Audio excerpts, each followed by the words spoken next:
সরে যাও। আল্লাহর এই জমিনে প্রয়োজন হচ্ছে আল্লাহর দ্বীন প্রতিষ্ঠার জন্য ঐক্যবদ্ধ প্রচেষ্টা। এজন্য চাই ওলামা মাশায়েখদের ঐক্য। কি চাই? ওলামা মাশায়েখদের ঐক্য চাই। কথা ঠিক কিনা? কিন্তু আমাদের দেশের এক শ্রেণীর ওলামা আছেন, তাদের প্রতি সম্পূর্ণ শ্রদ্ধা জানিয়ে বলছি, ওনারা বুঝতে পারেন না, ওনাদের অজান্তেই ওনাদেরকে নির্বাচনে খাড়া করে দেয় পয়সা দিয়া। হুজুর আপনার খরচ হবে না, যা লাগে দিয়ে দেব। আপনার মতো লোক যদি নির্বাচন না করে, আপনি যদি পার্লামেন্টে না যান, তো পার্লামেন্ট দিয়ে হবে কি? ওই হুজুর বোঝেন না যে আমি পার্লামেন্টে যাই করবোটা কি? ওখানে যাই কড়ি কাঠ জানলার দরজা কয়টা গুনেই গুলি দিতে পারবে না। ওনার জামানত বাজেয়াপ্ত হবে, উনি তা নিজেও জানেন। তারপরেও ইসলামী আন্দোলনের একটা লোক যদি ফেল করানো যায়, সেজন্যই সম্পূর্ণ ইখলাসের সাথে উনি দাঁড়ায় যান। সুপ্রিয় দর্শক, আসসালামু আলাইকুম রাহমাতুল্লাহ। আজকের আলোচনায় থাকবে এমন এক প্রেরণাময় ওয়াজ যা আমাদের হৃদয়কে নাড়া দেবে, মনকে করবে প্রশান্ত। আলোচনা করছেন প্রখ্যাত আলিমে দ্বীন, ইসলামিক চিন্তাবিদ আল্লামা দিলওয়ার হোসেন সাইদি রাহিমাহুল্লাহ।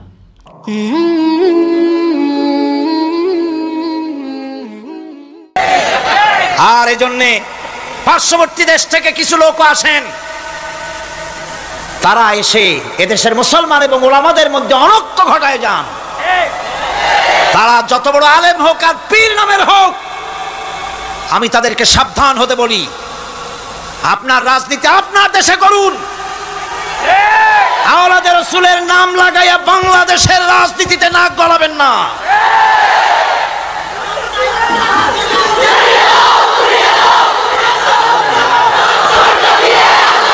ওলামাদের এক হতে হবে। আমি ওলামায়ে কেরামদের খেদমতে আরজ করি, যদি এক আমরা না হতে পারি, দ্বীন প্রতিষ্ঠা হবে না। কিয়ামতে আল্লাহর কাছে দায়ী হতে হবে। জনগণের কোনো দোষ নাই। জনগণের দোষ আছে? জনগণের দোষ আমি দেই না। বিশ্বাস করুন, যদি আল্লাহ না করুন এদেশে ইসলামী আদর্শ বাস্তবায়িত না হয়, ইসলামী স্টেট কায়েম না হয়, তাহলে কিয়ামতের দিন আলেম ওলামা পীরেরা জনগণের চাইতে সবচাইতে বড় আসামি হবে কিয়ামতে। আল্লাহ পাক এ জাতির ওলামাদের, এ জাতির রাহবারদেরকে ঐক্যবদ্ধ হওয়ার তৌফিক দান করুন। ওনারা যত ফতোয়া দেন, সমস্ত ফতোয়া ইসলামী আন্দোলনের বিরুদ্ধে। মদখোরের কাছ থেকে টাকা নিতে আপত্তি নাই, নিজের মঞ্চে জেনাকার খুনি মদখোরকে নিয়ে এক প্ল্যাটফর্মে বসে বক্তৃতা করতে আপত্তি নাই, কিন্তু ইসলামী আন্দোলনের লোককে মঞ্চে জায়গা দেয় না। সমস্ত ফতোয়া ইসলামী আন্দোলনের বিরুদ্ধে তারা দেন। আমি তাদেরকে অনুরোধ করব, আসুন, ঐক্যবদ্ধ হওয়া ছাড়া পথ নাই আল্লাহর দ্বীন প্রতিষ্ঠার জন্য। আর মনে রাখবেন, আপনারা যে ষড়যন্ত্রের শিকারে পরিণত হয়েছেন, যদি দ্বীন প্রতিষ্ঠা না হয়, আর তারা যে স্বপ্ন দেখছে, ইন্ডিয়া এবং তার অনুসারীরা নাস্তিকরা যে স্বপ্ন দেখছে, তা যদি বাস্তবায়িত হয়, কে জামাত করে, কে শিবির করে, কে ফুরফুরার মুরিদ, কে সরসিনার মুরিদ, কে অমুক ইন্ডিয়ার পীর সাহেবের মুরিদ, পাকিস্তান পীর সাহেবের মুরিদ, এগুলা তালাশ করা হবে না। হবে? ওই যে রাশিয়া এসে ঢুকছিল কোথায়? আফগানিস্তানে। সেইখানে সব আলেম ওলামারা জঙ্গলে যাইয়া এক হইল। ওই যে একজন বলছিল যে আমি গেলাম, আমার ছেলে গেল তার মামু বাড়ি, মাইয়া গেল তার নানা বাড়ি, বউ গেল তার বাপের বাড়ি, আমি গেলাম আমার শ্বশুর বাড়ি, যাই দেখি সব এক জায়গায়। এই লোকগুলি আলেম ওলামা পীর বুজুর্গ সব গিয়া পাহাড়ের মধ্যে এক জায়গায় হয়েছে। হায় হায়, সুন্নি কড়া সুন্নি, গোলাপি সুন্নি, ওহাবি ঠান্ডা সুন্নি, তারপরে দেওবন্দি, সব এক জায়গায়। হায় হায়, কি সর্বনাশটা করলাম। যদি ঐক্য থাকতাম, তাহলে কি আর রাশিয়া আমাদের উপরে হামলা হতে পারতো, করতে পারতো? চোখের পানি ফেললো, কানলো, একে অপরকে জড়াই ধরলো। তখন অনেক সর্বনাশ হয়ে গেছে, অনেক জীবন দিতে হয়েছে এই ঐক্যের পর। তারপরে আল্লাহ মেহেরবানি করেছেন তওবা করার কারণে। কিন্তু আমাদের দেশে অনৈক্যের কারণে, আল্লাহ না করুন, যদি এখানে ইসলামের দুশমন যারা, আজ তো তারা রেডিওতে বসে আছে, আজ তো তারা টিভিতে বসে আছে, আজ তো তারা নাটক তৈরি করে, আজ তারা সিনেমা তৈরি করে। গুলিস্তান के हर शाख पर उल्लू बैठे हैं, फिर अंजाम गुलिस्तान क्या होगा। ফুল বাগিচার ডালে ডালে হুতুম পেচারা বসে আছে, এ ফুল বাগানের অবস্থা কি হবে? নাস্তিক, মোরতাদ, বেঈমান সব এগুলিকে দখল করে আল্লাহর দিনকে বুড়ো আঙ্গুল দেখাবার প্রচেষ্টা চালাচ্ছে। যদি তাদের স্বপ্ন কামিয়াব হয়, তাহলে মনে রাখবেন ওই কাবলির মতো, যে কাবলি এসে দেখছিল যে বাঙালি ছেলে, বাংলাদেশি ছেলে সে জাম খেতেছে, জিজ্ঞেস করছে তুম সব ক্যা খায়া করতে হো? বলছে হাম সব জাম খায়া করতে হ্যাঁ। काबली बोलते हम खा सकते हैं तो क्यों नहीं, जरूर तशरीफ लाइए दरख्त पर और मजे से खाइए। আসেন গাছে ওঠেন, জমের খাওয়া খান। কাবলি উঠছে, এখন ও তো আর বোঝে না যে কোনটা ভালো লাগবে।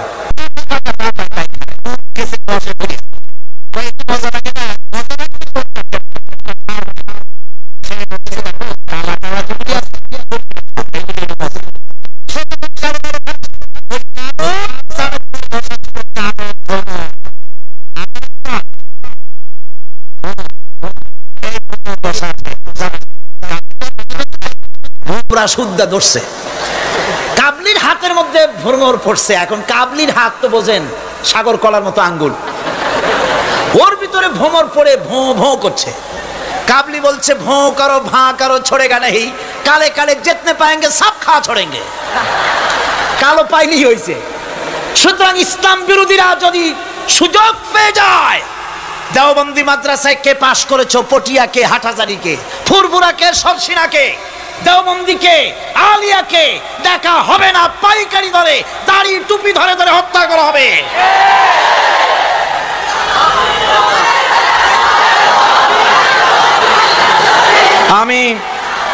আমি অত্যন্ত বিনীতভাবে চট্টগ্রামের তাফসিরের কোরআন মাহফিলের পক্ষ থেকে গোটা দেশবাসীকে আহ্বান জানাই, আলেম ওলামাদের প্রতি বলি, আপনাদের পায়ে ধরি, ওলামা হযরত, পীর সাহেব কেবলারা আপনাদের পায়ে ধরি, আল্লাহর রাস্তে ঐক্যবদ্ধ হন, ইসলামী আন্দোলনের বিরুদ্ধে ফতোয়া দিবেন না। এটি আত্মঘাতী কাজ, নিজেদের সর্বনাশ নিজেরা করছেন, নিজেদের পায়ে নিজেরা কুড়াল মারতেছেন। এরপরে আমি যুবকদের জন্য বলবো, যুবকরা তোমরা যারা মাহফিলে এসেছো, মাহফিলে যুবকরাই বেশি আসে আলহামদুলিল্লাহ। এই জন্য মাহফিলে লোক ঠেকাবার জন্য কত যে চেষ্টা, তাদের চেষ্টার কোনো অবধি নাই। এই আমার বিরুদ্ধে 1989-90 দুইটা বছর যা জ্বালানো হয়েছে, যেখানে যাই, আমি যাওয়ার আগেই হযরত হরতাল শরীফ আইসে হাজির, 144 ধারা হাজির। তো মাহবুদের মেহেরবানি, জনগণ কোরআনের পাগল, বাংলাদেশের জনগণ যেখানে 144 দিয়েছে সরকার, জনগণ সেখানে 288 বানায় দিছে। এক পত্রিকায় দেখলাম সেখানে লিখেছে হরতালও সফল, তাফসিরও সফল। তা আবার কেমনে? তারপরে দেখলাম উনি নিজেই লিখছেন, তিনি আবার এখনকার সরকারের একজন মন্ত্রীও, প্রতিমন্ত্রী। তিনি লিখছেন সেখানে যে সাইদি যেখানে যায় হরতালের ডাক দেওয়া হয়। তো হরতালের ডাক দেওয়া হলো পরে স্কুল বন্ধ, কলেজ বন্ধ, মাদ্রাসা বন্ধ, দোকানপাট বন্ধ, কারখানা বন্ধ। সন্ধ্যার দিকে কারো কোনো কাজ নাই, সব তাফসিরে হাজির। তো দুটোই সফল হলো। কোরআনের পাগল থেকে, কোরআনের পাগলদেরকে কোরআন থেকে বঞ্চিত করা, দূরে রাখা ওদের সবচাইতে বড় ভয়। বুড়ারা ওরাই যাবে মাহফিলে, যুবকরা যায় কেন? ওদের চিন্তা যে আমাদের পুকুরের জিয়ানো মাছগুলি সব তো নিয়ে গেল, ঠেকাইতে পারবে না। এই যুবকদের শরীরের ভিতরে রক্ত কার? না না, আল্লাহর রক্ত না, আন্দাজে কথা কইেন না। এই যুবকদের মধ্যে রক্ত হিন্দুর রক্ত নাই, সূর্য সেনের এক ফোঁটা রক্ত নাই, রবীন্দ্রনাথের রক্ত নাই। এই কোটি কোটি মুসলমান যুবকের ভেতরে রয়েছে শাহ মখদুম, শাহ আমানতের রক্ত, হাজী শরিয়তুল্লাহর রক্ত রয়েছে, হাজী নিসারউদ্দিনের রক্ত, তিতুমীরের রক্ত রয়েছে। সুতরাং এই মুসলমান যুবকদেরকে ইসলামের রাস্তা থেকে সরিয়ে দেওয়া যাবে না। যুবকদের বলি, আল্লাহর দ্বীন কায়েমের জন্য ঐক্যবদ্ধ হতে হবে। বাংলাদেশ আল্লাহর জমিন, কোরআনের আইন এখানে প্রতিষ্ঠার জন্য যুবকদের বলি, ইসলাম শেখো, কোরআন শেখো, চরিত্র বানাও। When character is lost, everything is lost. চরিত্রই যখন হারাবে তখন তোমার কাছে হারাবার মতো আর কোনো জিনিস বাকি থাকবে না। চরিত্রকে বলবৎ রাখবে। চরিত্র হলো সবচাইতে মানুষ হওয়ার জন্য চরিত্র শ্রেষ্ঠ জিনিস। এই চরিত্রকে তোমরা হেফাজত করবে, 5 ওয়াক্ত নামাজ পড়বে, ওয়াকুনু মা'আস সাদিকিন, সত্যবাদীদের সাথে থাকবে। যারা ইসলামের আন্দোলন করে তাদের সাথী হও, তাদের কর্মী হও। আল্লাহ রাব্বুল আলামিন তোমাদেরকে যুগের খালিদ বিন ওলীদ আল্লাহ বানাই দিবেন।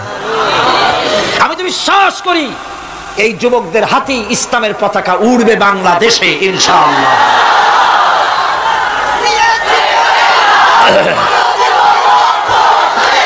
এই যুবকদের কথাই আল্লাহ পাকের নবী বলেছেন। নবীজি বলেছেন কিয়ামতের দিন যেদিন কোনো ছায়া থাকবে না, আল্লাহর আরশ ব্যতীত আরশের ছায়া ছাড়া কোনো ছায়া থাকবে না, ওই দিন আরশের নিচে 7 শ্রেণীর লোকেরা জায়গা পাবে। ওর ভিতরে হবে এক শ্রেণী হবে ওয়াশাবুন নাশা ফি ইবাদাতিল্লাহ, ওই সব যুবক যারা রাত কাটিয়েছে আল্লাহর ইবাদত করে, চোখের পানি ফেলেছে, তাদের জন্য জান্নাত যুবকদের জন্য। আমি আগেও বলেছি বুড়োরা কেউ ভেস্তে যাবে না, চিন্তা করে কোনো লাভ নাই। কালো মানুষ আর বুড়া মানুষ ভেস্তে যাবে না, কোনো মৌলভী সাহেবের ফতোয়া নয়, স্বয়ং রাসূলুল্লাহ বলছেন। এখন তো বুড়া মানুষেরা মহা মুসিবতে পড়ছেন, আমিও আপনাদের দলে, চিন্তার কারণ নাই। রাসূলুল্লাহ বলেছেন বুড়া কালো মানুষ কান্দো না, কান্দার কোনো দরকার নাই। তুমি যখন ভেস্তে যাবে তুমি বুড়া থাকবে না, আল্লাহ জওয়ান বানাই দিবেন। কালো মানুষ কালো থাকবে না, জান্নাতে যাওয়ার সময় আল্লাহ পাক পূর্ণিমার চাঁদের চাইতেও সুন্দর বানাই দিবেন। সুতরাং যুবকেরা বেহেশত তোমাদের জন্য, এই বেহেশতের জন্য তৈরি হও, জান্নাতে যাওয়ার জন্য তৈরি হও। এই দুনিয়ার নারী বাড়ি গাড়ি তুচ্ছ আল্লাহর জান্নাতের সামনে। সাহাবায়ে কেরাম জীবন দিয়েছেন জান্নাতের আশায়। সেই জান্নাতের আশা, জাহান্নামের ভয় আর জান্নাতে যাওয়ার লোভ প্রত্যেকটি যুবকের রক্তের ফোঁটায় ফোঁটায় আল্লাহ ঢুকায় দিক। যুবতী মেয়েদেরকে বলবো, ছাত্রী যারা এসেছেন মহিলাদের মধ্যে, এদেশে ইসলামী ছাত্রী সংস্থা নামে একটি সংস্থা আছে, মেয়েদেরকে দ্বীন শিখায় তারা। যেখানে মেয়েরা তাদের সতীত্ব বজায় রাখতে পারে না, দ্বীন শিখতে পারে না, সেখানে কলেজে বিশ্ববিদ্যালয় হাই স্কুলে ইসলামী ছাত্রী সংস্থা একটা নিয়ামত। যেটা কোন আলহামদুলিল্লাহ। সব ভাইদেরকে আর মায়েদেরকে বলবো, আপনারা আপনাদের মেয়েদেরকে ছাত্রী সংস্থার সাথে দ্বীন শেখার জন্য, ঈমান শেখার জন্য, চরিত্র শেখার জন্য আপনি তাকে দিয়ে দেন। 1 বছর 6 মাস পরে ওই মেয়েকে দেখলে আপনার চোখ ঠান্ডা হয়ে যাবে, আলহামদুলিল্লাহ, দিনদার হবে, নামাজি হবে, পরেজগার। এরপরে যুবকদের কথা বললাম, যুবতী মেয়েদের কথা বললাম, এখন বলবো আমি সরকারি অফিসারদের কথা। সরকারি অফিসার যারা, প্রশাসনিক দায়িত্বশীল যারা, তারা হচ্ছেন আমাদের সবচেয়ে নিকটতম হলো, তারা জনগণের খেদমত করছেন। আলহামদুলিল্লাহ, সকলে কোন আলহামদুলিল্লাহ।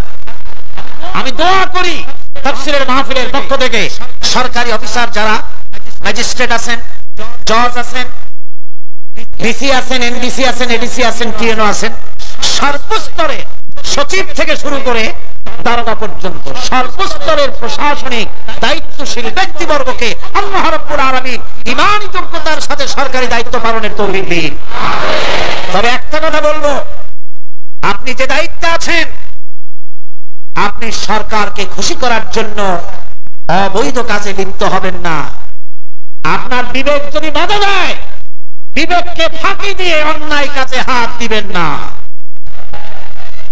এক শ্রেণীর লোক আছে, যে সরকার আছে সেই সরকার কি বলে আপনার জন্য আমরা তো অপেক্ষা করতেছিলাম। বীরবলের মতো সম্রাট আকবরের নাম মনে আছে আপনাদের? তার কত রত্ন ছিল? কেউ কয় 5 রত্ন, কেউ কয় 6 রত্ন। ইতিহাস ভুলবেন না, ইতিহাস মনে রেখে। নবরত্নের এক রত্ন ছিল, নাম হলো বীরবল। সম্রাট বাজারে গিয়েছে, তরকারি দেখতে গিয়ে বেগুন চোখে পড়েছে। বেগুন দেখে খুব লক্ষ্য করে দেখছে। বীরবল বলছে, জাহানানার খুব পছন্দ নাকি? দেখতে তো খুবই সুন্দর। বীরবল বলছে, জাহানানা এই যে বেগুন, এটার নাম হচ্ছে বাগুন, অর্থাৎ এর অনেক গুণ। এটা যদি ভর্তা করে খান আপনার মাথার চুল কখনো উঠবে না। এটা যদি ভাজি করে খান আপনার স্বাস্থ্য ক্রমেই ভালো হবে। এটা যদি আপনি তরকারি মাছের সাথে মিলায় খান আপনার রাজত্ব আরো দীর্ঘায়ু হবে। এই রকমের অনেক ফজিলত বয়ান করলো। তারপরে বলে ঠিক আছে, কেন ওগুলি কেনা হইল, রুগীর রান্না হইল, জন্মের খাওয়া খাইল। আর এখন বেগুন জন্মের খাওয়া খাইলে যা হয়, টয়লেট রিজার্ভ, মেজাজ খারাপ সম্রাটের। বীরবল এসে দেখে মেজাজ স্ট্রং হয়ে আছে বাচ্চা, যা মানে কি হয়েছে? আরে বেটা তুমি কি তরকারি ফজিলত বয়ান করলে, আমার তো পেটের ব্যথায় অস্থির। কয় হুজুর এই একটা তরকারি নাকি, ওটার নাম তো বেগুন, ওর কোনো গুণই নাই। এটা খাইলে পরে কাখাউস হয়, পাতলা হয়, একজিমা হয়, ব্রঙ্কাইটিস হয়, নিউমোনিয়া হয়। এটা খাইলে পরে কত লোক মারা গেছে কলেরা বসন্ত হইয়া। এটা তো তরকারি? আকবর কয় সর্বনাশ, আমার তো পেটের কথা সারি গেছে তোমার এই বক্তৃতা শুনে। বলে কিরকম? কালকে বেগুনের এত ফজিলত বর্ণনা করলে, আর আজকে বেগুনের এত কুচ্ছা বলছো তুমি, একই মুখে দুই রকম। বীরবল বলছে জাহাপানা কিছু মনে নেবেন না, আমি তো বেগুনের চাকরি করি না, আমি তো জাহাপানার চাকরি করি। কালকে আপনি বলেছেন বেগুন দেখতে সুন্দর, আমার পক্ষে যতদূর সম্ভব ফজিলত বয়ান করেছি। আজকে আপনি বলছেন বেগুন খারাপ, আর আমি কি খারাপ খারাপরে ভালো করে আমার কল্যাণ হারাবো নাকি? আমার দেশের সচিব থেকে শুরু করে সর্বস্তরের অফিসাররা বলবো, সরকারকে ক্ষতি করার জন্য ইসলামের বিরুদ্ধে পদক্ষেপ নেবেন না, ইসলামের পক্ষে থাকুন। এই কথা কখনো ভুলে যাবেন না। আল্লাহ রাব্বুল আলামিন আপনাদেরকে সিংহের মতো, আপনাদেরকে ব্যাঘ্রের মতো ইমানি মজবুতির সঙ্গে ইমানের দায়িত্বের সাথে সরকারি দায়িত্ব পালনের তৌফিক আমার আল্লাহ যেন দান করে দোয়া করি। এরপরে বলবো আমার মা বোনদের কথা, যারা কষ্ট করে এসেছেন। আমরা মুনাজাতের দিকে ক্রমে এগিয়ে যাচ্ছি, বক্তব্য শেষ পর্যায়ে এসেছি। মা বোন, আমাদের বোনেরা, আমাদের মায়েরা আমাদের কাছে সবচাইতে সম্মানের পাত্রী। কোন আলহামদুলিল্লাহ। আসতে বললেন কেন? সকালবেলা এখানে মহিলা অনুষ্ঠান হয়েছিল, হাজার হাজার মা বোনেরা এসেছিলেন। একজনে প্রশ্ন করলেন যে স্বামীর পায়ের তলে নাকি স্ত্রীর জান্নাত। আমি বলেছি একটা বাজে কথা, মিথ্যে কথা। স্বামীর রাসূলুল্লাহ এরকম কথা কখনো বলেন না, বরং হুজুর বলেছেন মায়ের পায়ের তলে সন্তানের জান্নাত। আলহামদুলিল্লাহ। আমি আগেও বলি, আমরা পুরুষ, আমাদের পায়ের তলে জুতা, আর আপনারা পর্দার আড়ালে আমাদের বোনেরা মায়েরা, আপনাদের পায়ের তলে আল্লাহর জান্নাত। আপনারা খাদিজার উত্তরসূরি, আপনারা ফাতিমার উত্তরসূরি, আপনারা হযরত আয়েশার উত্তরসূরি। আপনাদের সতীত্বকে বিনষ্ট করার জন্য এক শ্রেণীর বুদ্ধিজীবীরা আপনাদেরকে ময়দানে নামাতে চায়। ইসলাম আপনাদেরকে অধিকার দিয়েছে, এত বড় অধিকার কেউ দেয়নি। আমি সবসময় বলি, মায়েরা, বোনেরা, আমার দেশের মুসলিম মহিলারা যদি জানতেন ইসলাম তাদেরকে কি মর্যাদা দিয়েছে, এটা যদি তারা জানতে, তাহলে ইসলামের দ্বারা অধিকারটা পাওয়ার জন্য তারা রাস্তায় নেমে মিছিল করতেন যে শুধু ইসলাম আমাদের যে মর্যাদা দিয়েছে সেইটা ফিরায় নাও, আর কিচ্ছু চাই না, ওইটাই ফেরত দাও। মা বোনেরা, ইসলাম প্রতিষ্ঠিত হলে পরে বাংলাদেশে যদি ইসলাম কায়েম হয়, আপনাদের চাকরি, শিক্ষা, ব্যবসা, আপনাদের সবটা ইসলাম সংরক্ষণ করবে। অর্ধেক জনশক্তি নারী, আপনাদেরকে অবহেলা কেউ করতে পারবে না। রাসূলুল্লাহ করেন নাই, আল্লাহ করেন নাই। রাসূলের মসজিদে আল্লাহর নবী নিজে মহিলাদের জন্য জায়গা করে দিয়েছেন। আজও মসজিদে নববীতে বাবুন নিসা, মহিলাদের জন্য আলাদা দরজা রিজার্ভ আছে। আলহামদুলিল্লাহ, আলহামদুলিল্লাহ। আমার মা বোনেরা, রাসূলুল্লাহ সাল্লাল্লাহু আলাইহি ওয়াসাল্লামের সব ছেলেরা, ছেলে মারা গেলেন, বেঁচে ছিলেন সব মেয়েরা। এমন একটা হাদিস খুঁজে পাওয়া যাবে না যে আল্লাহর নবী দোয়া করে বলেছিলেন আল্লাহ ছেলে মরে গেল, আমার একটা ছেলে দাও। মেয়েতেই সন্তুষ্ট ছিলেন। কোন আলহামদুলিল্লাহ। আমার হুজুর বলেছেন বিদেশে যাবে, বাজারে যাবে, কিছু না কিছু উপহার সামগ্রী বাড়ি কিনে নিয়ে যাও, আর ঘরের মধ্যে ঢুকে প্রথমেই দিবে মেয়েকে দিয়ে দেওয়া শুরু করবে। সুবহানাল্লাহ বলতে ইচ্ছা করে না মেয়েরা? প্রথমে কারে দিবা? মনে রাখবেন আপনারাও, প্রথমে মেয়েকে দিবেন, প্রথমে মেয়েকে দিবেন, মেয়েকে যত্ন করবেন। অনেক হতভাগা পুরুষ আছে, বারবার মেয়ে হয় দেখে মুখটা কালো হয়ে যায়, বউকে তালাক পর্যন্ত দেয়। এগুলি যা মেয়ে নিয়ামত, মেয়ে কি নিয়ামত, মেয়েদেরকে সম্মান, মেয়ে জাতিকে সম্মান। পত্র পত্রিকায় দেখি স্কুল যখন ছুটি হবে, girls school, girls high school, girls college ছুটি হবে যখন, বা ক্লাস শুরু হবে যখন, রাস্তার পাশে এক শ্রেণীর বখাটে ছেলেরা গিয়ে দাঁড়ায় থাকে। শীষ দেয়, বাজে কথা বলে। আশ্চর্য কথা, তুমি কি তোমার এক মায়ের পেটে আসনি? তোমার মা নাই, তোমার বোন নাই, তুমি অন্য মেয়েদের দিকে তাকায়া তাকে উত্ত্যক্ত করো, তোমার লজ্জা করে না? ইসলামী গভর্নমেন্ট যদি আসে, কারো বাবার ক্ষমতা নাই মেয়ে লোকের দিকে চোখ তুলে অন্যায় ভাবে তাকায়। আজ এসিড মারে, কোনো শাস্তি হয় না। ইসলামী গভর্নমেন্ট আসতে পারে, এসিড মারা তো দূরের কথা, শীষ কেউ দিতে পারবে না, উত্ত্যক্ত করতে পারবে না। মা বোনেরা, আপনাদের অস্তিত্বের জন্য, আপনাদের সতীত্বের জন্য, আপনাদের অধিকার প্রতিষ্ঠার জন্য ইসলামের চাইতে গ্যারান্টি আর কোথাও নাই। সবটা গ্যারান্টি কোথায় আছে? ইসলাম। সুতরাং সমস্ত পুরুষদের বলবো, নারী জাতিকে সম্মান করার জন্য। নারী জাতিকে আল্লাহ পাক সম্মান দিয়েছেন, রাসূল করিম সাল্লাল্লাহু আলাইহি ওয়াসাল্লাম সম্মান দিয়েছেন। আল্লাহর নবী বলেছেন, নবীজির কাছে প্রশ্ন হয়েছে, খেদমত করব কার? হুজুর বলেন, তোমার মায়ের। তারপরে কার? তোমার মায়ের। তারপরে কার? তোমার মায়ের।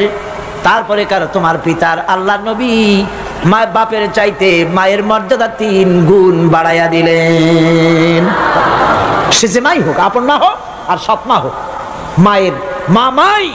মা যদি নামাজ না পড়ে, রোজা না রাখে, চরিত্র যদি খারাপ হয়, মাকে চোখ রাঙাইয়া কথা বলা যাবে না। সুবহানাল্লাহ কোন? চোখ রাঙায় কথা বলা যাবে না, ধমক দেওয়া যাবে না, সেনসিটিভ পয়েন্ট। বুখারী শরীফের হাদিস, মা বাপ খুশি, আল্লাহ খুশি। মা বাপ নারাজ, আল্লাহ নারাজ। মা বাপকে অসন্তুষ্ট করে বেহেশতে যেতে পারবেন না। মা বাপকে খুশি করেন, মাকে সম্মান করুন, মহব্বত করুন। আল্লাহ শিখাই দিয়েছেন। মা বাপ এমন সেনসিটিভ পয়েন্ট যে ব্যবহারটা আল্লাহ শিখাইছেন। কে শিখাইছেন? আল্লাহ রাব্বুল আলামিন বলেন, وَقُلْ لَهُمَا قَوْلًا كَرِيمًا। মা বাপের সঙ্গে সম্মানজনক কথা বলো, খবরদার বেয়াদবি করবে না। আর মা বাপের জন্য, তাদের জন্য আমি আল্লাহ রাব্বুল আলামিনের কাছে দোয়া করো, রব্বিরহামহুমা কামা রাব্বায়ানি সাগীরা। পড়েন সবাই, রব্বিরহামহুমা কামা রাব্বায়ানি সাগীরা।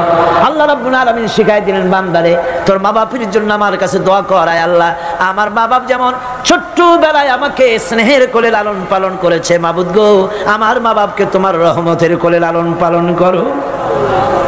আল্লাহ শিখাই দিচ্ছে। হাদিস শরীফে এসেছে, হুজুর বসে আছেন মসজিদে নববীতে, সাহাবায়ে কেরাম বসা। এক বৃদ্ধা মহিলা প্রবেশ করেছেন মসজিদে, হুজুর তাকে দেখে দাঁড়ায় গেলেন। মহিলা আসার পর নবীজি নিজের গায়ের চাদর বিছিয়ে দিলেন। মহিলা চলে যাওয়ার পর সাহাবায়ে কেরাম জিজ্ঞেস করলেন, হুজুর একজন সাধারণ মেয়ে লোকের জন্য হুজুর নিজের চাদর বিছাইলেন, বুঝলাম না ফজিলত কি, চিনলাম না মেয়ে লোকটাকে। হুজুর বলেন, সাহাবীরা চাদর তো ভালো, হক তো আদায় করতে পারি নাই, চিনতে পারো নাই, তোমরা বুঝতে পারো নাই। আমি দুনিয়া আসার পর আমার মায়ের দুধ আমার কিসমতে তেমন হয় নাই, আমি আমার মায়ের যত্ন তেমন পাই নাই, স্নেহ আদর তেমন পাই নাই। যার বুকের দুধ খাইয়া, যার কোলে কাখে চড়ে আমি বড় হয়েছি, ইনি আমার সেই দুধ মা হযরতে হালিমাতুস সাদিয়া। বন্ধুরা, মা যদি বেঁচে থাকে, রাত্রে বাড়ি গিয়ে পায়ে ধরুন, বলেন মা অন্যায় করেছি, জীবনে বহু বেয়াদবি করেছি, আমার মাফ করে দাও। বিশ্বাস করুন, মা বাপের যদি খেদমত করেন, মা বাপ যদি রাজি থাকে, রিজকে, খাদ্যে, টাকায়, ইজ্জতে জীবনেও কষ্ট হবে না। মা বাপের খেদমত করুন, মা বাপকে ভালোবাসুন, শ্রদ্ধা করুন। আমার মায়ের, আমার বোনের, আপনারা যারা আসছেন, আপনারা আমাদের সম্মানের পাত্রী। ইসলাম আপনাদের কত অধিকার দিয়েছে প্রতি বছর বলেছি, আজ আর লম্বা কথা বলতে চাই না, শুধু বলি পর্দায় থাকুন, পর্দায় থাকুন, আপনার সম্মান আপনি রক্ষা করুন, পর্দায় চলাফেরা করুন, সন্তানদেরকে মানুষ করুন, তাদেরকে ইসলামী রাস্তায় চালান। মা বোনদের ব্যাপারে এই আরজ করছি, ঘরে ঘরে ইসলামের দুর্গ বানান, আপনার সন্তানদেরকে ইসলামের রাস্তায় আনেন, স্বামীকে নামাজি বানান, চরিত্রবান বানান, দিনদার বানান। এরপরে সব শেষে দেশের আইনজীবী, সাহিত্যিক, বুদ্ধিজীবী, সাংবাদিক, তাদের ব্যাপারে বলতে চাই, আপনারা জাতির বিবেক, আপনারা জাতির জন্য অনেক কিছু করতে পারেন। সাহিত্যিকরা, কবিরা, বুদ্ধিজীবীরা, সাংবাদিকরা অনেক অবদান রাখতে পারেন। আপনার একটা বেকায়দার খবর দেশের মধ্যে চাঞ্চল্যের সৃষ্টি করে দিতে পারে, আবার একটা ভালো খবর দেশের মধ্যে আমন আমান পয়দা করে দিতে পারে। ঠিক কিনা? ঠিক কিনা? সুতরাং সাংবাদিক বৃন্দ, আপনারা সম্মানের পাত্র, আপনারা নিজেদের সম্মানকে রক্ষা করে চলবেন। হলুদ সাংবাদিকতার পেছনে দৌড়াবেন না। প্রত্যেকটি কথা এবং কাজের জন্য আল্লাহর কাছে জবাবদিহি করতে হবে, এ কথা যেন সাংবাদিকদের মনে থাকে।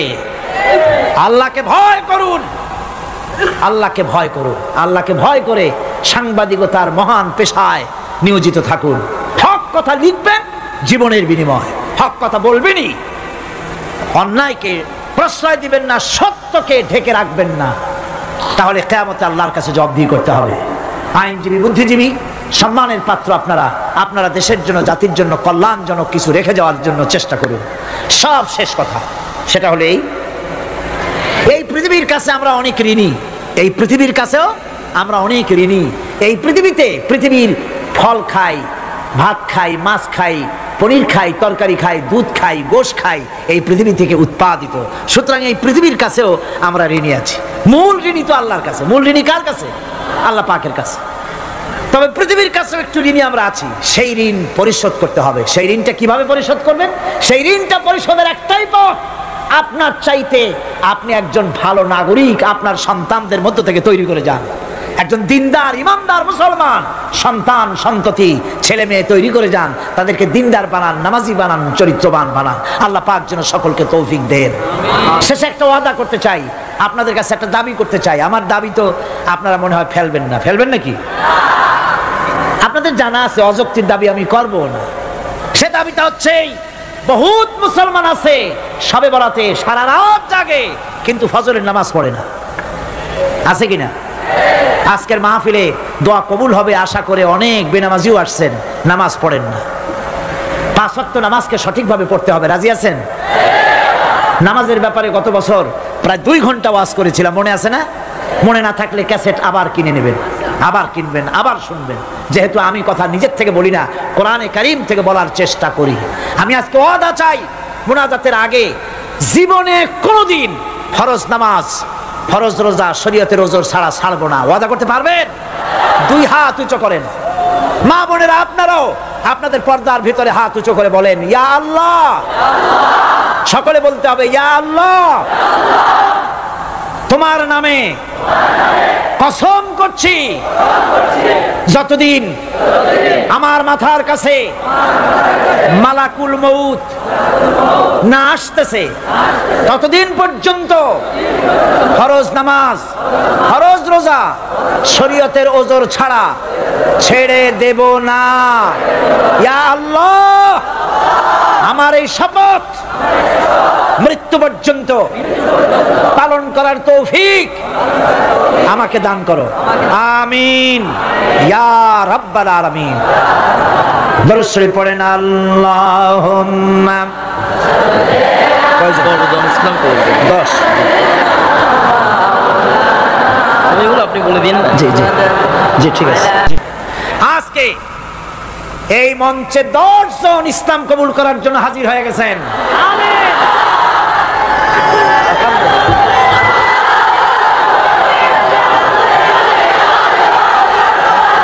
আলহামদুলিল্লাহ কোন, জোরে কোন আলহামদুলিল্লাহ।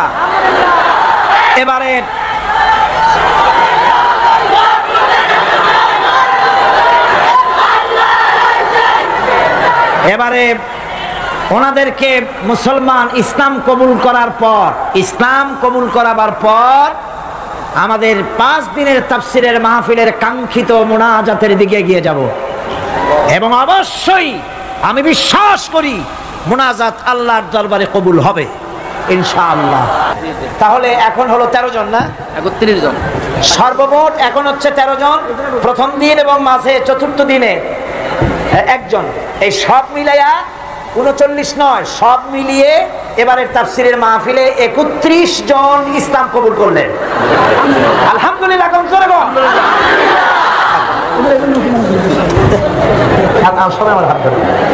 বিসমিল্লাহির রহমানির রহিম। লা ইলাহা ইল্লাল্লাহু মুহাম্মাদুর রাসূলুল্লাহ। আল্লাহ ছাড়া কোনো ইলাহ নাই, মাবুদ নাই, তিনি এক, তিনি একক। মুহাম্মদ সাল্লাল্লাহু আলাইহি ওয়াসাল্লাম আল্লাহর প্রেরিত রাসূল। আশহাদু আন লা ইলাহা ইল্লাল্লাহু ওয়াহদাহু লা শারীকা লাহু ওয়া আশহাদু আন্না মুহাম্মাদান আবদুহু ওয়া রাসূলুহু। আমি সাক্ষ্য দিচ্ছি আল্লাহ ছাড়া কোনো ইলাহ নাই, মাবুদ নাই, উপাস্য নাই, তিনি এক, তিনি একক, তিনি নিরঙ্কুশ, তার কোনো অংশীদার নাই। আমি আরো সাক্ষ্য দিচ্ছি মুহাম্মদ সাল্লাল্লাহু আলাইহি ওয়াসাল্লাম আল্লাহর প্রেরিত রাসূল এবং তার বান্দা।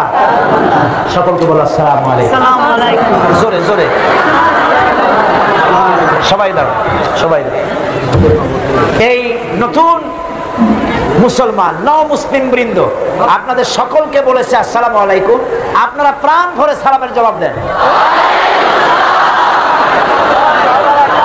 মোনাজাতের জন্য সবাই নামাজের কায়দায় বসুন। তাশাহুদের অবস্থায় যেভাবে মানুষ বসে সেইভাবে করে বসুন। কেবলামুখী হয়েই বসুন, মাথা নিচু করে, চক্ষু বন্ধ করে। মনিবের দরবারে এই লক্ষ লক্ষ গোলামেরা আল্লাহ পাকের শাহী দরবারে এখন আমরা হাত তুলব, মনটাকে নরম করে, মাথাটাকে নিচু করে, চক্ষু বন্ধ করে মহান আল্লাহ পাকের দরবারে দাঁড়ানো ভাইরা বসে মোনাজাতে শরীক হই। আল্লাহুম্মা আমিন। রব্বানা যালামনা আনফুসানা ওয়া ইন লাম তাগফির লানা ওয়া তারহামনা লানাকুনান্না মিনাল খাসিরিন। রব্বানা ظلمنا أنفسنا وإن لم تغفر لنا وترحمنا لنكونن من الخاسرين। পড়েন সবাই আমার সাথে, রব্বানা যালামনা আনফুসানা ওয়া ইন লাম তাগফির লানা ওয়া তারহামনা লানাকুনান্না মিনাল খাসিরিন। আয় আল্লাহ তাআলা 5 দিন ধরে কোরআনে কারীমের তাফসীরের মাহফিলে আমরা আলোচনা করেছি, দরুদ ও সালাম পড়েছি, জিকির আজকার করেছি, তেলাওয়াত করেছি। আয় আল্লাহ তাআলা, আমি মানুষ, আমার বলার মধ্যে অনেক ভুল হয়ে যেতে পারে। আমার বলার ভিতরে যদি কোনো ভুল হয়ে থাকে আল্লাহ, ভুলগুলি তোমার বান্দাদের স্মৃতি থেকে মিটাইয়া দাও। যেগুলি হক বলেছি বোঝার, সেই হকগুলির জন্য পূর্ণ সওয়াব দান করে দাও। রব্বুল আলামিন, কদিনের আলোচনায় তুমি খুশি হয়ে যে সওয়াবটুকুন দিয়েছো, আয় আল্লাহ সওয়াবটুকুন জানাবে মুহাম্মাদুর রাসূলুল্লাহ সাল্লাল্লাহু আলাইহি ওয়াসাল্লামের রূহ মুবারকে পৌঁছায়া দাও। রব্বুল আলামিন, হযরতে আদম আলাইহিস সালাম থেকে নিয়ে আজ পর্যন্ত রাসূল করিম সাল্লাল্লাহু আলাইহি ওয়াসাল্লাম পর্যন্ত যত পয়গম্বর দুনিয়া থেকে বিদায় হয়ে গেছেন, আল্লাহ তাদের আরওয়ায়ে পাকের পরে হাদিয়া পৌঁছায় দাও। সাহাবায়ে কেরাম, তাবিঈন, তাবিঈন, তাদের পবিত্র রূহের পরে সওয়াব পৌঁছায় দাও।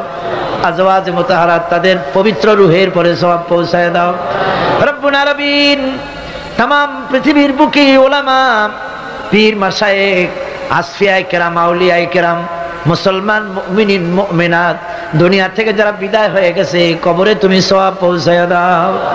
রব্বুল আলামিন, এই মুহূর্তে আমরা আমাদের মা বাপের কথা মনে করতেছি। আল্লাহ, আমাদের মধ্য থেকে যাদের আব্বা জান দুনিয়া থেকে জনমের মতো বিদায় হয়ে গেছে, মাবুদ আমাদের আব্বার রূহের পরে সওয়াব পৌঁছায়া দাও।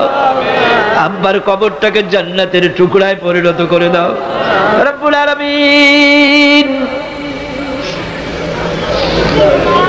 বাপ যার বিদায় হয়ে গেল, কত কষ্ট করে সন্তানকে মানুষ করেছে, লেখাপড়া শিখাইছে, বাড়ি ঘর বানায় দিয়ে গেছে, যাওয়ার সময় কিছুই নিয়ে যায় নাই।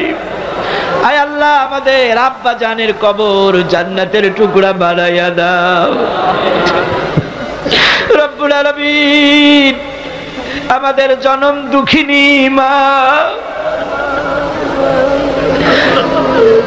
10টি মাস ধরে মায়ের পেটের ভিতরে থেকে মাকে কষ্ট দিয়েছি, 2.5 বছর ধরে বুকের দুধ খাইয়া কষ্ট দিয়েছি, পেশাব পায়খানা করে কষ্ট দিয়েছি। ওই মা যার দুনিয়া থেকে বিদায় হয়ে গেছে, আল্লাহ কবরকে জান্নাতের টুকরা বানাইয়া দাও রব্বুল আলামিন। আমাদের মা বাপ যাদের বেঁচে আছে আমাদেরকে খেদমত করার তৌফিক দিয়া দাও। রব্বির হামহুমা কামা রব্বায়ানি সগীরা। সবাই পড়েন রব্বির হামহুমা কামা রব্বায়ানি সগীরা। আয় আল্লাহ রাব্বুল আলামিন, আমাদের দাদি নানা নানি শ্বশুর শাশুড়ি আত্মীয় স্বজন যা মারা গেছে কবরগুলিকে জান্নাতের টুকরায় পরিণত করে দাও। রব্বানা তাকাব্বাল মিন্না ইন্নাকা আনতাস সামিউল আলিম ওয়া তুব আলাইনা ইন্নাকা আনতাত তাওয়াবুর রহিম। সুবহানা রাব্বিকা রাব্বিল ইজ্জাতি আম্মা ইয়াসিফুন ওয়া সালামুন আলাল মুরসালিন আলহামদুলিল্লাহি রাব্বিল আলামিন। ওয়াজআল আখিরা কালিমাতিনা ইনদাল মাউত লা ইলাহা ইল্লাল্লাহু মুহাম্মাদুর রাসূলুল্লাহ। আসসালামু আলাইকুম ওয়া রাহমাতুল্লাহ। আমার ছোটবেলার কথা আমি দেখেছি সরসিনা মাদ্রাসায় পড়তাম। আব্বা টাকা দিতেন মাদ্রাসায় যাওয়ার সময়, আবার মা আবার মুরগির ডিম বিক্রি করা, বিভিন্ন জিনিস বিক্রি করা বা বাজার করা পয়সা, উদ্বৃত্ত কিছু পয়সা আব্বার অজান্তে আমার হাতের মুঠার মধ্যে দিয়ে দিতেন। যখন মাদ্রাসার দিকে রওনা হয়েছি, পর্দার আড়াল থেকে দরজা থেকে দেখতাম, যতক্ষণ তাকায় দেখতেছি চোখ থেকে পানি দর দর করে পড়তেছে। সুবহানাল্লাহ, মা কি জিনিস! আল্লাহ আল্লাহ আল্লাহ। বিদেশে যদি কারো সন্তান মারা যায়, সবার জানার আগে কবি বলতেছেন, বিদেশে বিরাজ্যে যার পুত্র মারা যায়, পশু পক্ষী না জানিতে আগে জানে মা। মায়ের কলিজার তারে টান লেগে যায়, মা বুঝতে পারে আমার সন্তানটা নাই। আহারে মা! আমার বন্ধুগণ, মা যার বেঁচে আছে বেয়াদবি করেছেন, পাও ধরে মাপ নিয়ে নেবেন, পাও ধরে মাপ নিয়ে নেবেন। মা তো পাও ধরে দেখবেন মাফ করে দিবে। সুবহানাল্লাহ সুবহানাল্লাহ, কত দরদ তার বুকের মধ্যে। আর মা বাপকে সম্মান করবে। যাক, এ বিষয়ের উপরে আমি আর যেতে চাই না। শুধু আমি আপনাদের বললাম, এই বিশাল জনতাকে বললাম, সবচাইতে বড় পীর আপনার জন্য আপনার মা বাপ। সবচাইতে বড় পীর কে? মা বাপ। সন্তুষ্ট করেন, রুজিতে অভাব ঘটবে না। কোন মাজারে গিয়ে সেজদা দেওয়া লাগবে না, আল্লাহর কসম, মাজারে যাই চাওয়া লাগবে না। মা বাপকে খেদমত করেন, মা বাপকে খুশি করেন, মা বাপকে খাওয়ান, হাদিয়া দেন। মা বাপ খুশি, রুজিতে বরকত হবে, ব্যবসায় বরকত হবে, ঋণগ্রস্ত থাকবেন না, সম্মান আল্লাহ বাড়ায় দিবেন। সুবহানাল্লাহ বিহামদি। রাসূলুল্লাহর হাদিস। খামোখাই মাজারে গিয়ে মরেন আপনারা। কোথায় মাজার, ওরস, নরস শরীফ, গ্যারবি শরীফ, কত কিছু শরীফ, এসব শরীফ বাদ দেন। আল্লাহ, রাসূল, মা বাপ, ওলিউল্লাহ যারা, তাদের দোয়া মঞ্জুর হয়, তাদের দোয়া মঞ্জুর হয়। আল্লাহ পাক ওলিউল্লাহদের মধ্যেও বহুত রেখেছেন, দোয়া আল্লাহর দরবারে কবুল হয়ে যায়। কিন্তু মা বাপের বেলায় কোনো সন্দেহ নাই। ওলিউল্লাহর দোয়া আপনার জন্য কবুল হইতেও পারে, নাও হইতে পারে, কিন্তু মা বাপের দোয়া কবুল হবেই। কোন সুবহানাল্লাহ বিহামদিহি। আমি কিন্তু কোনো অলিউল্লাহকে অশ্রদ্ধা করছি না, তাই করছি নাকি? না, অলিউল্লাহদের মর্যাদা অনেক অনেক, কিন্তু আমরা ভুল করি। যেখানে গেলে 16 আনা পাবো, সেখানে না গিয়ে 4 আনা পাওয়ার সম্ভাবনা আছে, ওইখানে যাই, এইটা করি ভুল। এই জন্য আমি অনুরোধ করব, মা বাপকে সম্মান করবে। আল্লাহ পাক বলছে, খালাকাল ইনসানা আল্লামাহুল বায়ান। আমি মানুষকে সৃষ্টি করেছি। কেমনে সৃষ্টি করলাম তা তো এতক্ষণ বললাম। এইভাবে করে মানুষ সৃষ্টি করেছি। দেখো, তোমার নিজের দিকে তাকাও।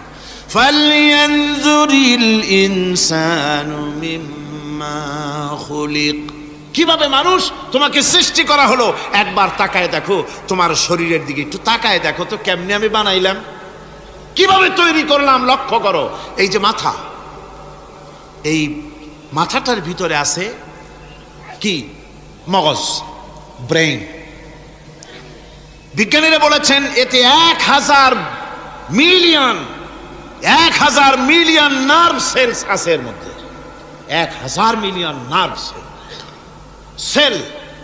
সেল হচ্ছে CELL, সেল। সেল মানে কোষ।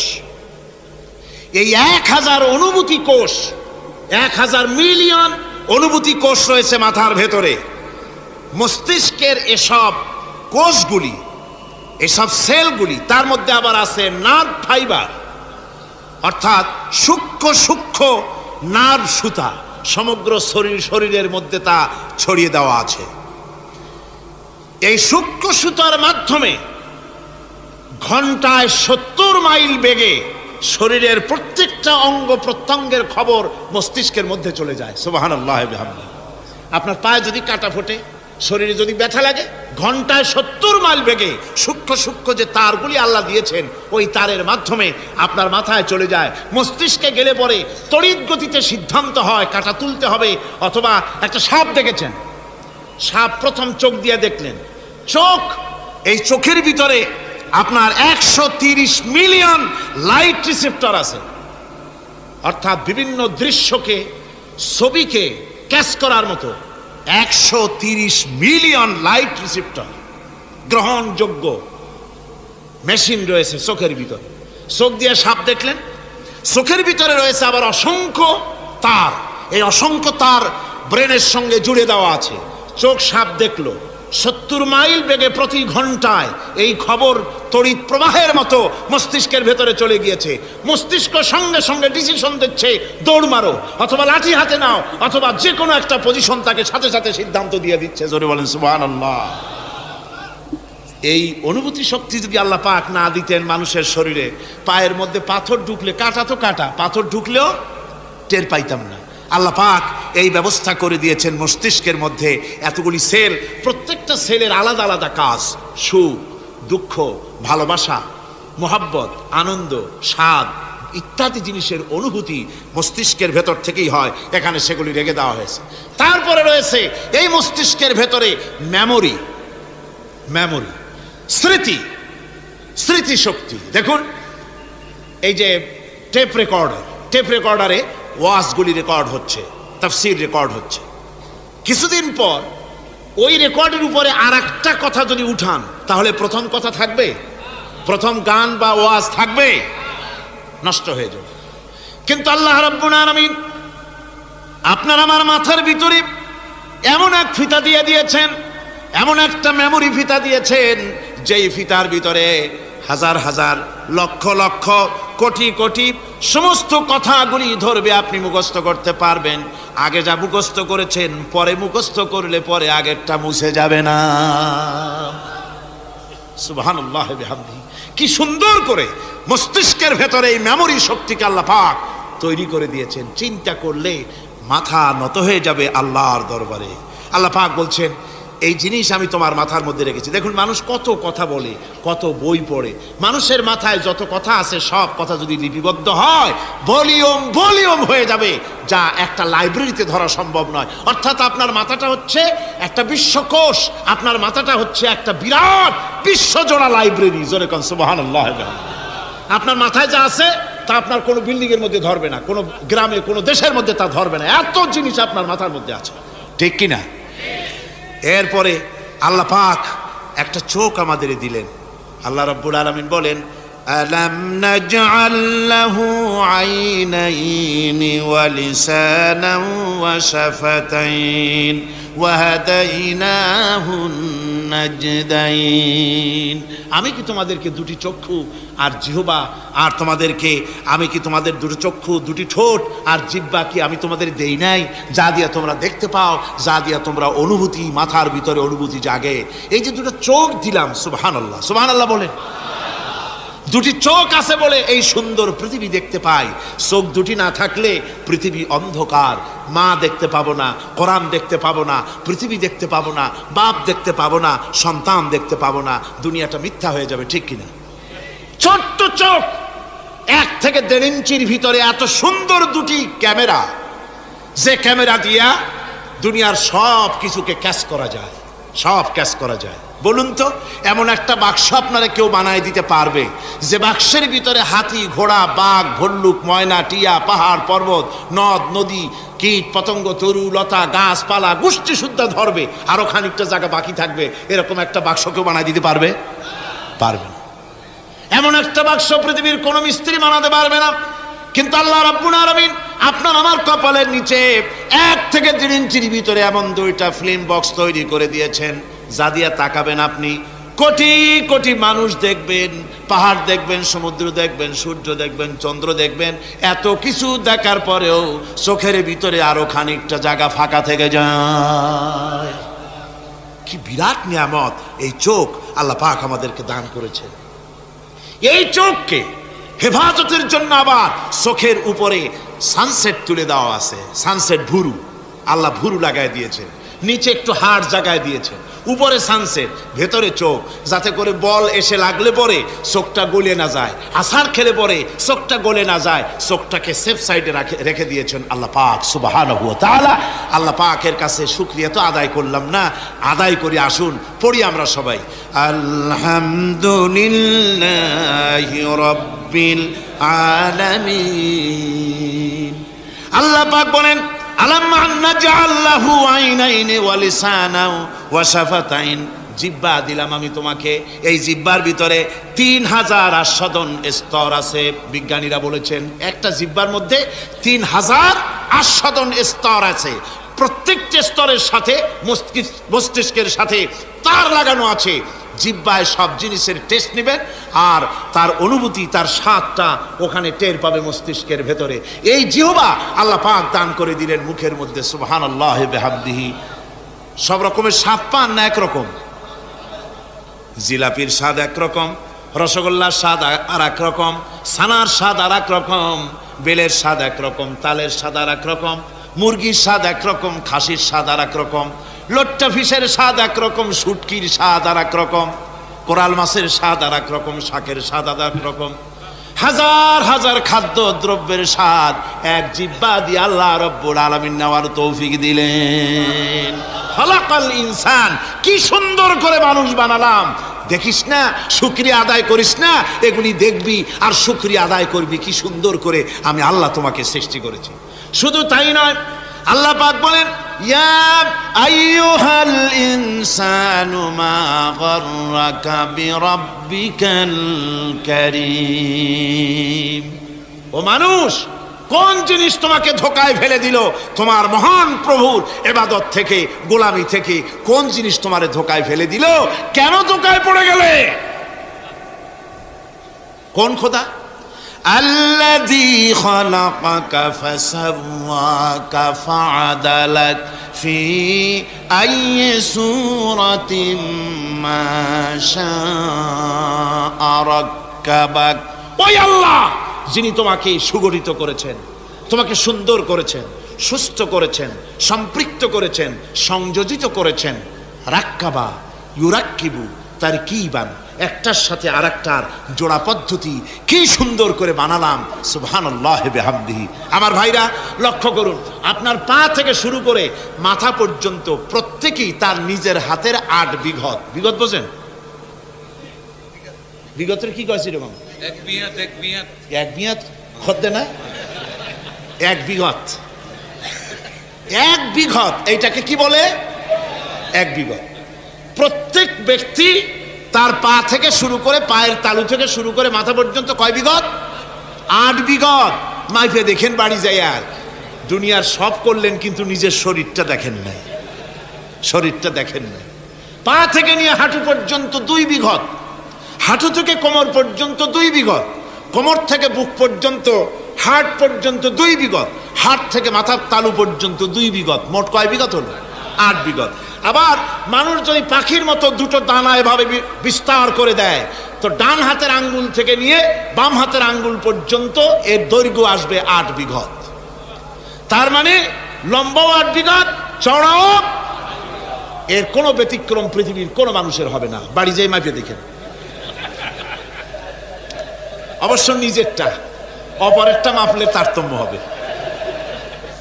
এভাবে করে আল্লাহ সুবহানাহু ওয়া তাআলা সুন্দর করে সাজিয়ে তৈরি করে দিলেন। এরপরে মানুষের ফিঙ্গার প্রিন্ট, আঙ্গুলের ছাপ, মানুষ আজকে সই দেয়, তারপরে কয় যে না ওই সই আমি দেইনি, সাক্ষী দেয় আদালতের কাঠগড়ায় দাঁড়িয়ে। আচ্ছা ভাই, এত লোকের একসাথে পেশাব চাপছে। আমি বলছিলাম যে প্রকৃতির নিতান্ত ন্যাচারাল কল হলে উঠবেন, এটা কিন্তু ঠিক না। আপনার বোঝা উচিত কমন সেন্সের কমন বাদ দিয়া, শুধু সেন্সও যদি থাকে তো চিন্তা করা উচিত লক্ষ মানুষকে ঠেলা এমন বেয়াদবি, নিতান্ত জবরদস্ত পায়খানা না আসলে কেউ কষ্ট দিবেন না, মানুষকে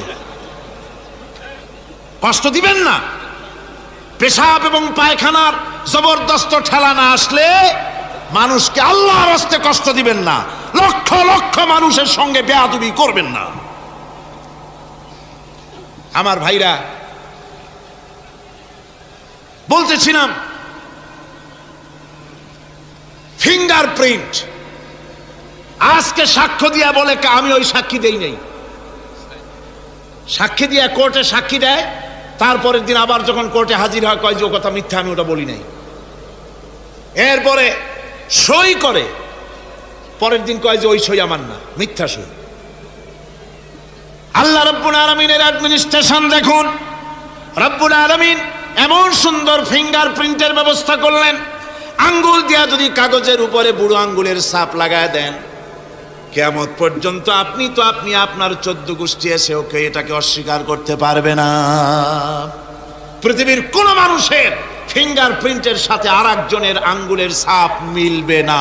সুবহানাল্লাহ বলেন, জোরে কোন সুবহানাল্লাহ।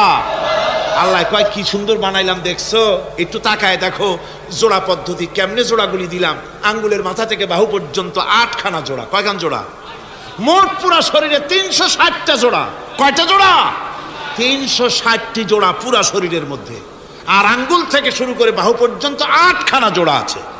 এই যে জোড়াগুলি গুনে দেখছেন কখনো? না, গোনা হয় নাই। এ দিয়ে হাতাহাতি, মারামারি, ঘুষাঘুষি এই তো করি, গুনে দেখার সময় কই? আল্লাহর নবী বলেছেন, আল্লাহ রাব্বুল আলামিনের সৃষ্টি নৈপুণ্যতার উপরে কেউ যদি 1টা ঘন্টা চিন্তা করে, আল্লাহ রাব্বুল আলামিন তার আমলনামায় 60 বছরের নফল ইবাদতের সওয়াব লিখে দেন। 60 বছরের নফল ইবাদতের সওয়াব লেখা যাবে আল্লাহর এই সৃষ্টি নৈপুণ্যতার উপরে চিন্তা করলে। এই যে জোড়াগুলি দেখেন, হাত আঙ্গুলের ভিতরে জোড়াস, কবজায় জোড়াস, কনুইতে জোড়াস। কনুইতে যদি কবজা না থাকতো, আপনি খাবার খেতেন, খাবার মুখের দিতে পারতেন না, হাত তো ক্লোজ হবে না, যেহেতু এখানে কবজা নাই, এটা ক্লোজ হবে না। এখানে যদি কবজা না থাকে তাহলে হাতটা হবে একখান লাঠি, অথবা বড় জোর এটাকে বলতে পারেন একখান কাঁটা চামচ। এই কাঁটা চামচ দিয়া একজন আর একজনের খাওয়াই দিবেন মাত্র, নিজেরটা নিজে খাওয়া যাবে না। তা আবার আঙ্গুলে যদি কবজা না থাকে, অপরকে খাওয়াইতে গিয়া কাঁটা চামচের 2 আঙ্গুল কারো নাকের সেদার মধ্যেও ঢুকে যেতে পারে। এত সুন্দর করে আল্লাহ বানালেন, কত বড় কারিগর তিনি, সুবহানাল্লাহ কোন, কত বড় কারিগর আল্লাহ রাব্বুল আলামিন। তাই বলেন, ইয়া আইয়ুহাল ইনসানু মা গাররাকা বিরাব্বিকাল কারীম। কোন জিনিস তোমাকে ধোকায় ফেলে দিল? ওই মহান আল্লাহ রাব্বুল আলামিনের ইবাদত থেকে, গোলামি করা থেকে। কি সুন্দর করে বানালাম। আমার ভাইরা, আমার নিজের জীবনের এক দৃষ্টান্ত আমি প্রায় বলি লোকদেরকে। ছোটবেলায় মাদ্রাসা থেকে বাড়ি ফিরতেছি, তখন গয়নার নৌকা, লঞ্চ নাই, নৌকা। সেই নৌকা বিরাট লম্বা নৌকা, 4-5 জনে দাঁড় বায়, বড় বড় লম্বা লম্বা দাঁড়, সিপ নৌকা, খুব লম্বা নৌকা। এই নৌকাগুলি প্যাসেঞ্জার বহন করে। স্টেশন আসতে পরে ঢোল পিটায়, মানুষ এসে ওঠে। রাতের বেলায় চলতে হয়, রাতেই এগুলো চলতো বেশি, আজকাল এগুলি আর নাই।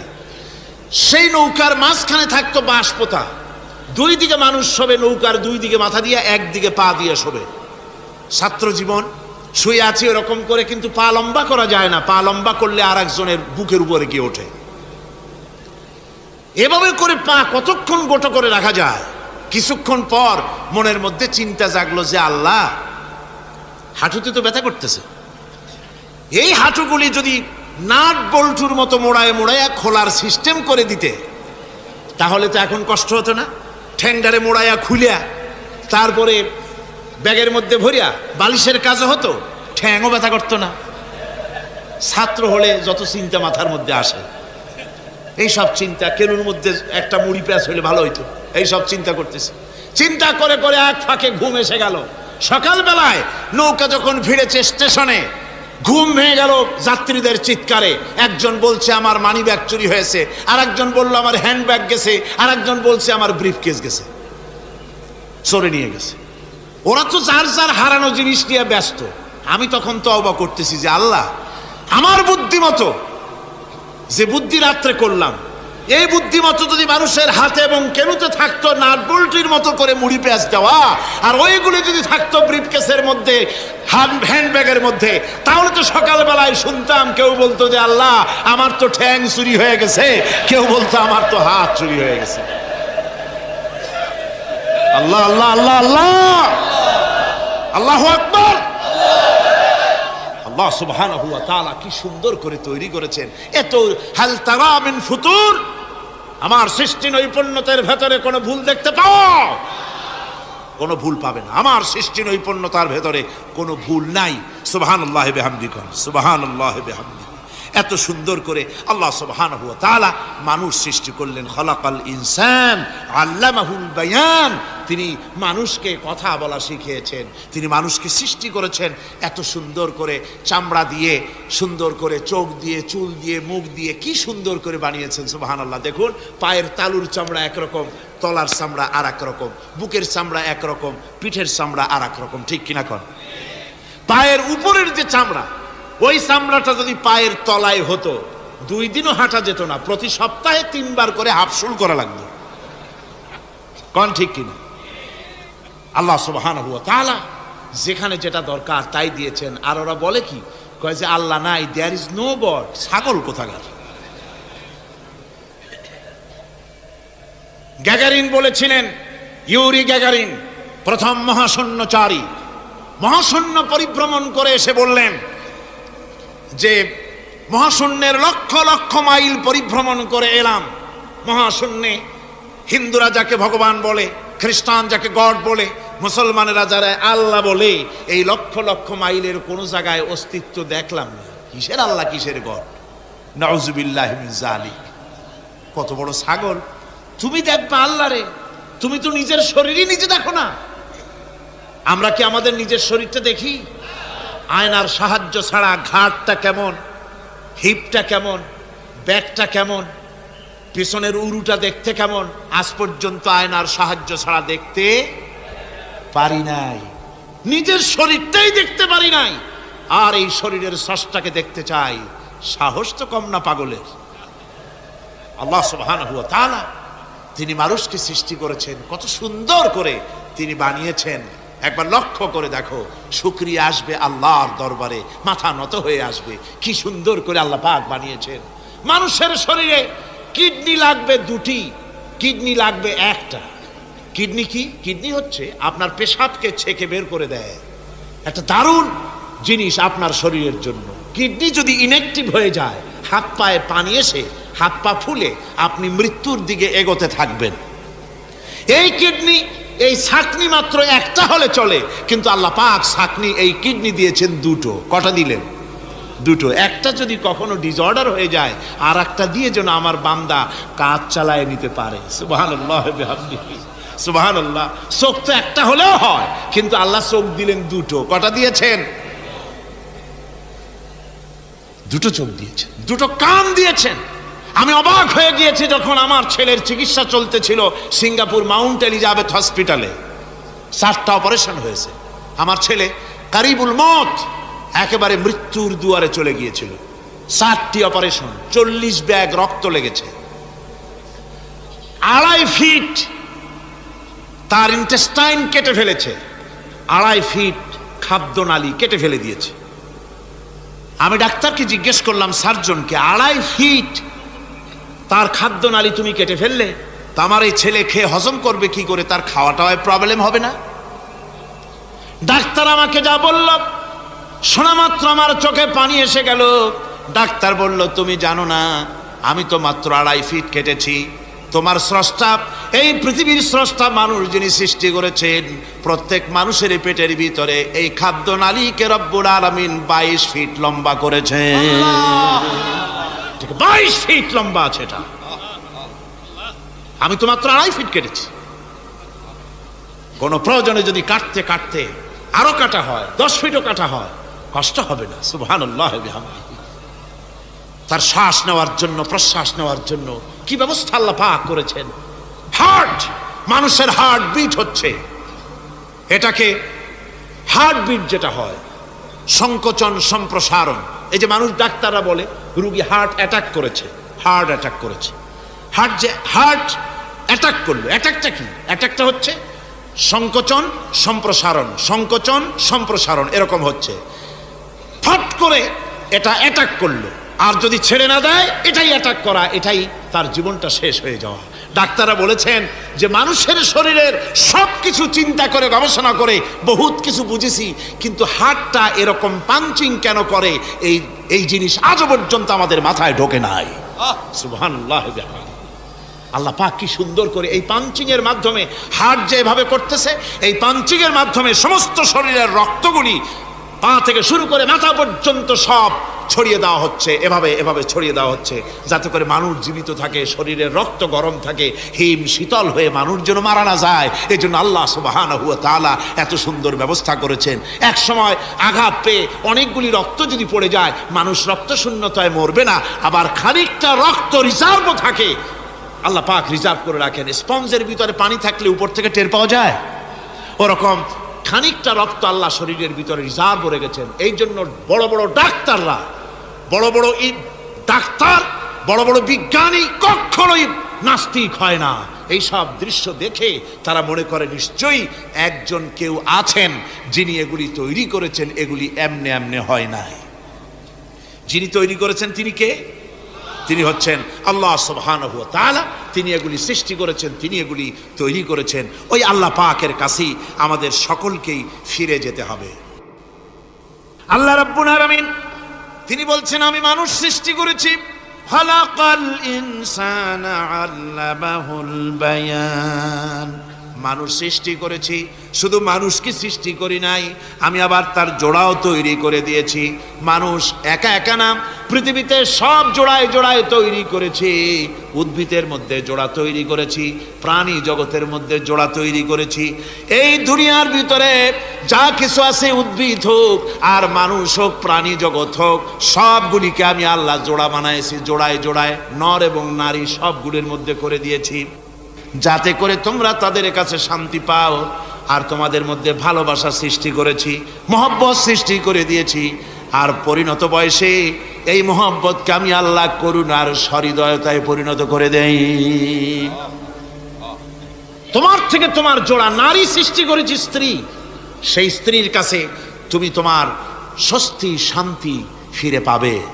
আর যখন বৃদ্ধ হয়ে যাবে, তখন এই ভালোবাসাটাকে আমি করুণা আর মহব্বতের মধ্যে পয়দা করে দেই।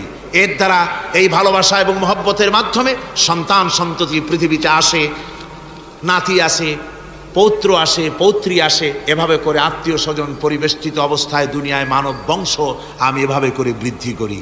আর এরপরে মানব সৃষ্টি করে মানুষকে এক পরিবেশ সৃষ্টি করে দিয়ে তাকে কথা বলারও আমি ভাষা শিখিয়েছি। আল্লামাহুল বায়ান। মানুষকে আমি কি শিক্ষা দিয়েছি? কথা বলতে আমি শিক্ষা দিয়েছি। কথা বলার কারণেই মানুষ মানুষ, আর কথা বলতে পারে না বলে মানুষের সাথে পশুর সাথে এই বিরাট পার্থক্য। পশু কথা বলতে পারে না, মানুষ কথা বলতে পারে। কথা বলা হচ্ছে মানুষের একটা বিশেষ বৈশিষ্ট্য। আরে বায়ান শব্দের অর্থ শুধু কথা নয়, বায়ান শব্দের অর্থ হচ্ছে চেতনা, বুদ্ধি, অনুভূতি, প্রজ্ঞা, মেধা, চিন্তা, বিবেচনা, ইচ্ছা শক্তি, প্রতিরোধ শক্তি, এ সবগুলি বায়ানের ভিতরে সীমাবদ্ধ। যে আমি বায়ান শিক্ষা দিয়েছি, তার মানে এতগুলি জিনিস আমি তোমার মধ্যে আমি সৃষ্টি করে দিয়েছি মানুষের মধ্যে। এরপরে এ বায়ান একটি শিক্ষা। শিক্ষা বলতে বোঝায়, এই শিক্ষাটা আল্লাহ সবাইকে দিয়েছেন। মাছ সাঁতার কাটতে পারবে, পাখি আকাশে উঠতে পারবে। পাখিকে আল্লাহ ওড়ার ক্ষমতা দিয়েছেন। মুরগির বাচ্চা ডিমের থেকে বের করে পানির মধ্যে ছেড়ে দিবেন, ও সাঁতার কাটতে পারবে না। আপনি আমারে কন, মুরগির ডিমের ভিতরে মুরগির বাচ্চা, হাঁসের ডিমের ভিতরে হাঁসের বাচ্চা, সে কি করে বোঝে ডিমের কোন অংশ পাতলা, সেই অংশটা সে অপারেশন শুরু করে দেয়। সে কিন্তু সব জায়গায় ঠকায় না। ওই ডিমের পর্দার ভিতরে একটা অংশ আছে পাতলা, সামান্য পাতলা, সেই পাতলা অংশ সে ঠুকঠুক করে একটুখানি অপারেশন করে, পর্দাটা ফেটে যায়, সেখান থেকে সে বেরিয়ে আসে। কে শিখালো যে এই জায়গায় ঠুকঠুক করে আওয়াজ কর, বেরোতে পারবি? কে শিখালো? আল্লাহ পাক শিক্ষা দিয়েছেন। এটা বায়ানের অন্তর্গত। মানুষকে দিয়েছেন বায়ান, ওকে দিয়েছেন শিক্ষা। হাঁসের বাচ্চা পানির ভিতরে ছেড়ে দিলে ওকে সাঁতার কাটতে হবে, কে শিখালো? আল্লাহ পাক। বাতাসে পাখিরা উড়ে বেড়ায় ডানা মেলে। আওয়ালাম ইয়ারাউ ইলা তায়রি সাফাতিন ওয়া ইয়াকবিদনা মা ইউমসিকুহুন্না ইল্লার রহমান। দেখে নাকি তারা পাখিটি কেমন, মেলি দুটি লঘু ডানা, উড়িয়া বেড়ায় শূন্যের পরে নাহি তার কোনো মানা। আবার সে ডানা গুটাইয়া চলে কিন্তু পড়ে না তবু, বলকে বাতারে শূন্যে রাখিছে ভিন্ন সে এক প্রভু। প্লেনের মতো, এরোপ্লেনের মতো দেখছেন না পাখিগুলি এরকম এরকম করে ওড়ে। আবার কখনো উঠতে গিয়ে আর ডানা দোলায় না, দুটো ডানা শরীরের সাথে মিশাইয়া একেবারে রকেটের মতো উড়ে চলে যায়, কিন্তু পড়ে যায় না। কে তাকে শূন্যের উপরে রেখেছে? জোরে কর, কে রেখেছে? আল্লাহ পাক। এই ট্রেনিং আল্লাহ পাক তাকে দিয়েছেন। আল্লাহ পাক তাকে এই শিক্ষা দিয়েছেন। এই শিক্ষা, পানিতে সাঁতার কাটবে মাছ, বায়ুতে ভেসে বেড়াবে পাখি, তারপরে মানুষের চোখের পলক পড়বে, পাকস্থলী হজম করবে, এসব শিক্ষা আল্লাহই দিয়েছেন। প্রত্যেকটা জিনিসকে সৃষ্টি করেছেন, আর তার কাজটাও কিভাবে হবে তাও আল্লাহ পাক শিখিয়ে দিয়েছেন। এই জন্য শুধুমাত্র এই শিক্ষাটুকুনি নয়, মূল শিক্ষা হচ্ছে আল্লামাহুল বায়ান। এর আসল অর্থ হলো মানুষের জ্ঞানের পূর্ণতার জন্য আল্লাহ পাক বায়ান দিয়েছেন। সে বায়ান হচ্ছে কোরআনে কারীম। সে বায়ান কি? কোরআন। এই কোরআন হচ্ছে মানুষের জ্ঞানের পূর্ণতা। কোরআন দিয়েই মানুষের জ্ঞান পরিপূর্ণ হয়। ওমা উতীতুম মিনাল ইলমি ইল্লা কালিলা। তোমাদেরকে খুব সামান্যতম জ্ঞান দেওয়া হয়েছে। আসল জ্ঞানের মালিক কে? আল্লাহ সুবহানাহু ওয়া তাআলা। আল্লাহ রাব্বুল আলামিন বলেন, আশ-শামসু ওয়াল কমারু বিহুসবানিন ওয়ান নাজমু ওয়াশ-শাজারু ইয়াসজুদান। সূর্য এবং চন্দ্র। সম্মানিত দর্শক, আমরা অনেক সময় ইসলামকে নিজের মতো করে বুঝি, কিন্তু ইসলামকে বোঝা যায় কেবল কোরআন ও বিশ্বনবী সাল্লাল্লাহু আলাইহি সাল্লামের আলোয়। যে জাতি একদিন পৃথিবীতে নেতৃত্ব দিত, আজ সেই জাতি পরাধীন। কারণ আমরা ইসলামকে জীবন থেকে দূরে সরিয়ে দিয়েছি। আমরা নাম রেখেছি মুসলমান, কিন্তু আচরণ, চিন্তা আর ব্যবহারে ইসলামকে ভুলে গেছি। মনে রেখো, যে জাতি ইসলামকে বুঝে আল্লাহ তাআলা সেই জাতিকে সম্মান করে, আর যে জাতি ইসলামকে উপেক্ষা করে আল্লাহ তাআলা তার থেকে সম্মান কেড়ে নেয়। চলো আজ থেকেই শুরু হোক জীবনের এক নতুন যাত্রা, কোরআনের দিকে, হাদিসের দিকে, সত্যিকারের ইসলামের দিকে। এই ওয়াজটি যদি তোমার ভালো লেগে থাকে তবে ভিডিওটি শেয়ার করো, আর এমন আরও ভিডিও পেতে আমাদের চ্যানেল জান্নাতের পথ সাবস্ক্রাইব করে রাখো। আসসালামু আলাইকুম ওয়া রাহমাতুল্লাহ।